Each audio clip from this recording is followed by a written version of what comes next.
¿Qué tal? Les doy la más cordial bienvenida a un programa más de la serie La Constitución nos une, un esfuerzo del canal del Congreso y de la Cámara de Diputados para contribuir al fortalecimiento de la cultura constitucional en nuestro país. Esfuerzo que se enmarca en la próxima celebración centenaria de la promulgación de nuestra Constitución en febrero de 1917. En esta ocasión, para hablar sobre el régimen constitucional del Poder Legislativo, nos acompañan dos expertos, dos conocedores en la materia. El maestro Sadot Sánchez Carreño, quien es además director del Centro de Estudios de Derecho e Investigaciones Parlamentarias de la Cámara de Diputados. Sadot, bienvenido. Muchas gracias, David, por la invitación. También nos acompaña el doctor Eduardo de Jesús Castellanos Hernández, quien es investigador invitado del Instituto de Investigaciones Jurídicas de la Universidad Nacional Autónoma de México. Eduardo, bienvenido. Muchas gracias por la invitación, muy amable. Y para hablar sobre el Poder Legislativo estamos en un escenario de lujo, el Museo Nacional de la Revolución, ubicado en el sótano del Monumento a la Revolución en el centro histórico de la Ciudad de México. Antes de hablar del Poder Legislativo y compartir la opinión de nuestros invitados, los invitamos también a ver un reportaje que preparamos sobre este tema. Desde Apatzingán en 1814 hasta Querétaro en 1917, los constituyentes mexicanos han dispuesto que el poder esté dividido en tres potestades: ejecutiva, judicial y legislativa. Esta última es la encargada de crear, modificar y proponer las leyes que rigen a la nación, y se integra por dos cámaras, la de diputados y la de senadores. La Cámara de Diputados representa al pueblo, por lo que cada legislador es elegido con la finalidad de que lleve las inquietudes de la gente ante la máxima tribuna del país y legisle en beneficio de la nación. Por su parte, la Cámara de Senadores tiene como potestad representar a los estados que componen la federación y posee encomiendas específicas como el envío de tropas a otras naciones. El Constituyente de 1824 dividió al legislativo en cámaras alta y baja. Sin embargo, por diferencias políticas, en 1829 fue disuelto el Senado. A partir de ese momento y hasta 1874, el Poder Legislativo Federal estuvo depositado en una sola cámara, la de diputados. Para el Constituyente de 1857 se inició la numeración de las legislaturas, siendo la de 1861 la primera y así consecutivamente hasta la 63ª legislatura que actualmente está en funciones. En 1867, el presidente Benito Juárez propuso al Congreso el restablecimiento de la Cámara de Senadores para equilibrar el sistema federalista, pero su planteamiento no prosperó. En 1874, la propuesta de restablecer el Senado de la República se puso a discusión y fue aceptada. Así que a partir de ese momento, el Poder Legislativo mexicano funcionó con dos cámaras. Actualmente, la Cámara de Diputados se integra por 500 representantes, mientras que el Senado se compone por 128 legisladores. Gracias por continuar con nosotros en la serie La Constitución nos une. Les recuerdo que pueden seguirnos a través de redes sociales y formular preguntas a la cuenta de correo electrónico que aparece en sus pantallas. El Poder Legislativo ha estado presente en nuestro constitucionalismo desde Apatzingán en 1814 hasta Querétaro en 1917. Y seguramente es uno de los poderes más significativos dentro del constitucionalismo mexicano. Por eso iniciaríamos con una pregunta: ¿qué es el Poder Legislativo? Y le abriríamos este debate con la opinión del maestro Sadot. Muchas gracias, David.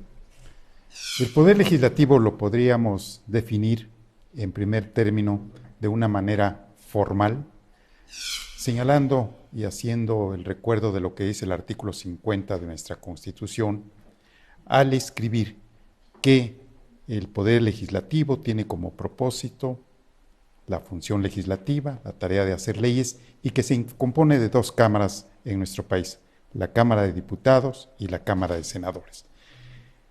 De esta lectura podemos concluir que el Poder Legislativo es uno de los tres poderes en los que se deposita la función del Estado, al lado de las otras dos, que son la administración o la ejecución de las leyes. En el caso de que existan controversias, dirimir estas, que sería el encargo del Poder Judicial. Son tres, pues, estas las funciones: la función legislativa, la jurisdiccional y la ejecutiva. Y el Poder Legislativo en nuestro país, como lo ha señalado, tiene sus orígenes desde el origen propio del Estado mexicano. Los antecedentes internacionales se remontan, lo podríamos decir, hasta las asambleas deliberativas del Ágora ateniense, cuando se formalizan ya como un poder que busca el control del otro poder, como fue el caso, como surge la Cámara de los Representantes o de los Lores en Inglaterra, en un documento muy importante que merece citarse, que es el primer instrumento que busca atajar, contener el poder arbitrario del soberano, que es la Carta Magna de 1215. Y quizás donde este poder encuentra su formación, como la vamos conociendo en el desarrollo de las sociedades, es a partir de la Revolución de 1789, en la que se instala un poder durante la Revolución y que posteriormente se institucionaliza.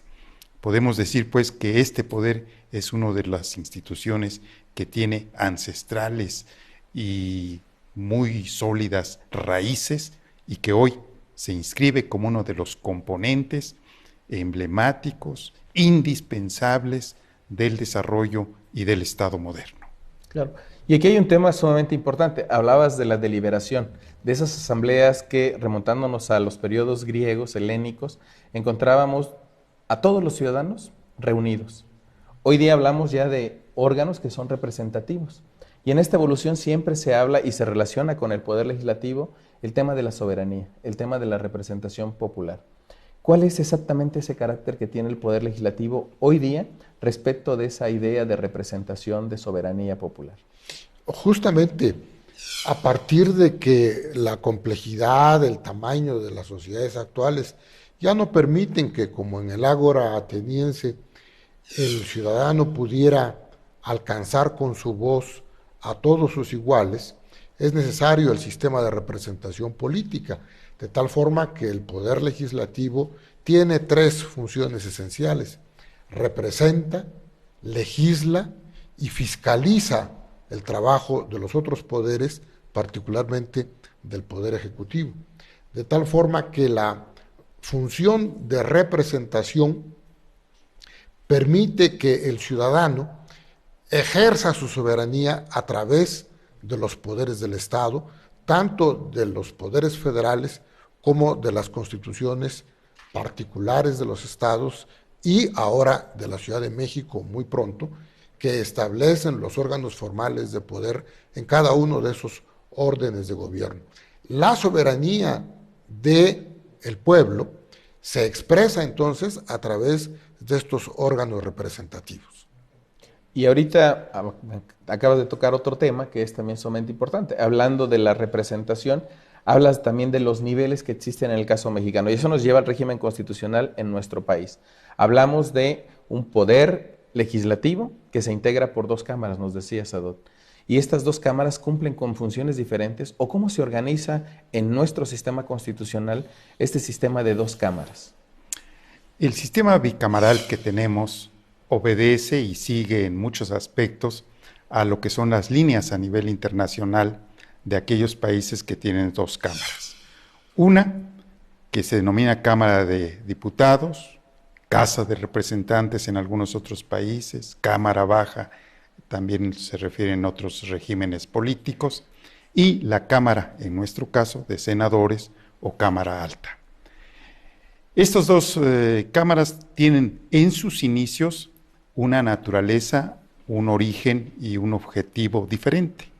La Cámara de Representantes, la Cámara de los Diputados, en su inicio se señalaba que era la representación de la población, de los individuos, de los ciudadanos, representaba al pueblo.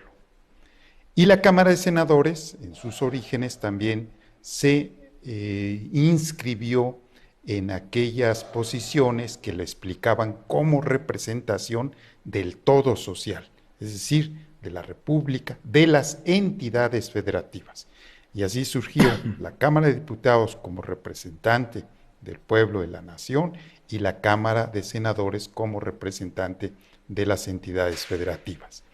Incluso desde sus orígenes, si nosotros analizamos, por ejemplo, la Constitución de 1812, dada en Cádiz, Cuando se refiere a lo que es la composición de las cortes, que así se le llama a las cámaras, señalan que son agrupaciones, asociación que representa a la nación.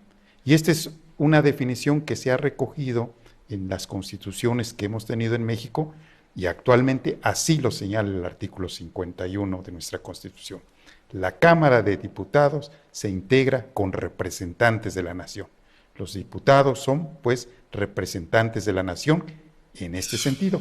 Sin embargo, hoy se ha asimilado tanto que por el origen, la forma de elección que se da en ambas cámaras, podemos decir que ambas también representan a la nación, aun cuando la representación en la Cámara de Diputados, que son 500 integrantes y 128 en el Senado, tienen facultades que de alguna forma pueden diferenciar su trabajo. Pero y aquí, por ejemplo, cuando hablamos de esta división dual que representa a todos, nos lleva a preguntarnos, ¿y efectivamente hay una representación distrital o nacional? Pero bueno, sobre estos temas hablaremos después de una pausa. El sistema de legislatura se inició después de la promulgación de la Constitución de 1857 y hasta ahora no se ha interrumpido.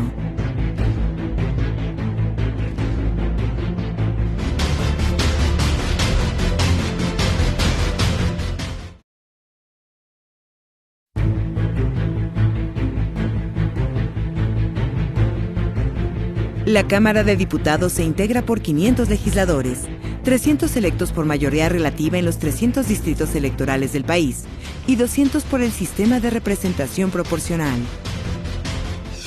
Gracias por continuar con nosotros. Estamos hablando sobre el Poder Legislativo. Sadot, mencionabas hace un momento este aspecto tan interesante de los legisladores, que una vez que son electos, pues prácticamente dejan de representar a su distrito.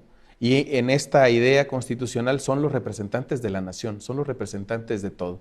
¿Podrías ahondar sobre ese detalle? Sí, en efecto, la Cámara de Diputados se considera como toda una entidad, una institución, en la que una vez que un diputado llega a tener esta investidura, en actualidad, bajo cualquier forma, sean diputados por mayoría con un distrito, sean diputados por representación proporcional, que esa es otra de las formas en que permite la integración de la Cámara. Una vez que son electos, como igual en el caso de los senadores, hay senadores que son electos 2 por cada entidad, los que obtienen la mayoría, otros que se denominan de primera minoría y otros que obedecen a una lista nacional. Pero una vez que ingresan, diríamos una vez que entran, cruzan el umbral del recinto legislativo, se convierte, en el primer caso, y así lo dice la Constitución, en representantes de la nación. Es decir, que un diputado electo en el Distrito Cuarto de Oaxaca puede hablar y representar los intereses de Chihuahua, de Yucatán, de Sonora, porque están representando a la nación. No existe ninguna limitación para que un diputado no pueda abordar, gestionar, hablar en nombre de la nación, de todo el territorio nacional. E igual en el caso de los senadores, están representando a todo un ente colectivo. Y aquí habría que preguntaros, por ejemplo, el modelo que tenemos actualmente, Eduardo, de una distribución de 300 diputados, por el caso de la Cámara de Diputados, de 300 diputados por el principio de mayoría y 200 por el principio de representación proporcional, o en el caso del Senado, la distribución que mencionabas, Adolfo, ¿es la útil, es la que necesitamos o puede haber alguna variante? Bueno, los sistemas electorales pueden ser de diferentes maneras, incluso en la composición de la Cámara de Senadores. Recordemos que originalmente eran 64 el número de senadores electos en una circunscripción equivalente territorialmente a los estados de la República y al Distrito Federal, y posteriormente se modifica para incluir primero a los senadores de primera minoría y después también a los senadores de representación proporcional. Y aquí el gran debate es a quién representan los candidatos de un partido político. ¿Representan efectivamente a la nación o representan al partido político que los postuló? Yo creo que en la medida en que el mercado electoral, el mercado político, obliga a los partidos a responder y a representar tanto los partidos con sus propuestas, con sus plataformas electorales, como sus candidatos y ya los candidatos electos que tienen un cargo de elección popular, en la medida en que partidos, candidatos y representantes populares electos respondan efectivamente a los intereses de la nación, en esa medida el partido político que corresponda tendrá un mayor éxito en la siguiente elección popular. Recordemos que el sistema electoral es un mecanismo de control de gestión del desempeño de los gobernantes en el área de gobierno que les corresponda cuando son de elección popular directa. Los ministros de la Suprema Corte de Justicia no son de elección popular directa ahora, lo fueron en alguna época y después lo fueron de manera indirecta ya a partir del texto vigente de la Constitución, donde eran electos por el Congreso de la Unión en Cámara, como Asamblea Única, con candidatos propuestos por las legislaturas de los estados. De tal manera que, bueno, hubo la modificación propia de la formación del presidencialismo mexicano, donde una de las claves, entre otras, fue la diferente forma de integración de la Suprema Corte de Justicia de la Nación. Pero insisto en el carácter representativo de las cámaras, que son de elección a través de un partido político y que recientemente, primero en la reforma constitucional de 2007 y posteriormente en la reforma constitucional de 2014, aparecen y luego se regulan puntualmente los candidatos independientes, y esto permite que haya una competencia entre partidos políticos y candidatos independientes que contribuye de manera muy útil a que esa función de representación, a que ese ejercicio de la soberanía nacional, que como ya lo mencionaba el maestro Sánchez Carreño, corresponde a todos los representantes populares, independientemente de que hayan sido electos en un distrito uninominal o en una circunscripción de una entidad federativa, obliga a todos, candidatos independientes y representantes provenientes de un partido político, por haber sido postulados por el partido, a representar de manera genuina los intereses de la nación. Y eso es lo interesante del debate político en ambas cámaras, pero bueno, esa es una prerrogativa de la democracia. Y un reto, entonces, para el canal del Congreso y para el canal judicial, ¿no? Lograr atraer a las audiencias. Antes de ir a una pausa, les recuerdo que pueden seguirnos a través de redes sociales y formular preguntas a través de la cuenta de correo electrónico que aparece en sus pantallas. La Cámara de Senadores se integra por 128 legisladores, 64 de mayoría, 32 de primera minoría y 32 plurinominales.